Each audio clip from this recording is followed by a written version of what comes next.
প্রিয় তৃতীয় শ্রেণীর শিক্ষার্থীবৃন্দ, আজকে আমরা দেখব তোমাদের প্রাথমিক গণিত বইয়ের পৃষ্ঠা 8। পৃষ্ঠা 8-এ কী বলা হয়েছে এখানে দেখো, খালিঘর পূরণ করি।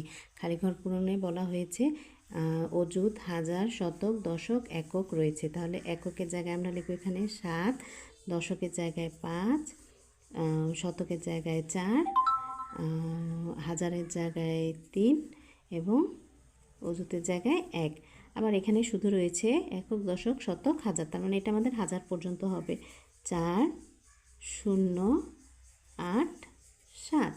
তারপর বলা হয়েছে একক, দশক, শতক, হাজার, অযুত। এখানে এককের জায়গায় 5, দশকের জায়গায়, শতকের জায়গায় 0, 0, 8 এবং অযুতের জায়গায় 6।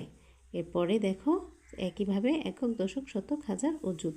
এখানে রয়েছে এককের জায়গায় 2, দশকের জায়গায় 4, শতকের জায়গায় 8, হাজারের জায়গায় 7 এবং অযুতের জায়গায় 9 হবে। এরপরে দেখো পরের অঙ্কটিতে কি বলা হয়েছে। 3 নম্বর অঙ্কটিতে যে 94,000 সংখ্যাটিতে 4 ও 3-এর স্থানীয় মান কত, সংখ্যাটিতে অযুত স্থানের অঙ্কটি কত। এবং খ নম্বরে বলা হয়েছে 86,935 সংখ্যাটিতে হাজার স্থানের অঙ্কটি কত। তাহলে দেখো এই যে অঙ্কটি আমরা এখানে করেছি।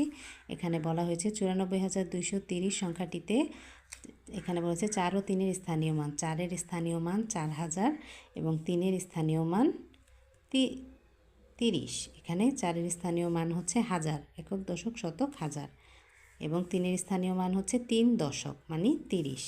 এরপরে দেখো বলেছে এই সংখ্যাটিতে অযুত স্থানের অঙ্ক কত। অযুত স্থানের অঙ্ক হচ্ছে একক, দশক, শতক, হাজার, অযুত। অযুত স্থানের অঙ্ক হচ্ছে 9।